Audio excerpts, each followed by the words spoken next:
Well, hello everyone, and welcome to another edition of the Monday Minute. Today will be the first part of a short two-part series on inflammation.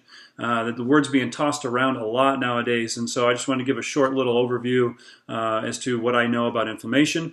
For example, inflammation, when you get cut on your finger, it gets red and puffy. There's some pain there, there's some heat.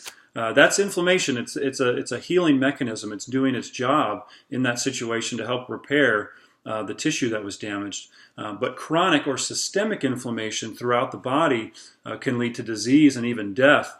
Parkinson's, Alzheimer's, dementia, high blood pressure, depression, all of these things in most cases can trace their roots back to inflammation. So let's put 60 seconds on the clock and let's talk about it a little bit more in depth.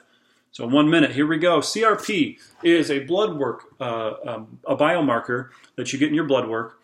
C-reactive protein, and it's a great way to measure if there is any systemic or chronic inflammation going on in your body. Functional lab range will be between 0 and 3, so it's a very small number, but you can see if there's something recently just happened where you're sick or something. That inflammation can be in the double and even triple digits, but for the most part you want to be between 0 and 3. So one of the biggest ways why people are inflamed is they eat inflammatory foods. I love to say when people ask, oh, what kind of diet do you use? What kind of eating do you recommend? I recommend an anti-inflammatory diet. That's first and foremost. Food will either raise inflammation in the body or lower inflammation in the body. So it's a great way to look at your plate. Is this causing more inflammation or is it reducing inflammation? Some of the biggest, the timer's already done. We're going to keep talking though. Some of the biggest inflammation causing foods are gluten and dairy, and then if you want to go further, corn and soy. So I always eliminate those four when someone comes to me and they want to train and they want to look better and they want to feel better, and they present with inflammation, whether it's a high CRP number. A lot of times people who are inflamed, their fat, when we do measurements and such, their fat will be really dense and really thick.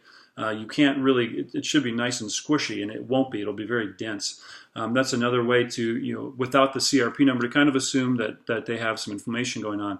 Also, if you're just generally, if you're obese, there's a really good chance that you're just inflamed because fat is inflammatory, and inflammation will lead to more fat. So we want to look at those situations as well and realize that there's inflammation. Eliminate gluten, eliminate dairy, and start from there. So you want to not just try to put out the fire, but you also want to quit putting logs on the fire in terms of inflammation. And so that's where I see gluten, dairy, and these inflammatory foods being logs putting on the fire. You want to avoid that. Also, if you're allergic or sensitive to any other foods, those would also cause more inflammation if you've done food sensitivity panels or such. And then things you want to add in, definitely vegetables. Eat as many green vegetables especially as you want. You definitely need to drink the amount of water that you need every day. I start at half your body weight in ounces of water. That's a bare minimum. Obviously, if you train, if you're sweating, you need to replace, you need to add more water. And then from a supplement standpoint, turmeric or curcumin is a really good supplement to use. Or if you want to throw turmeric on your food, throw it in. It's a spice. It's a root, actually.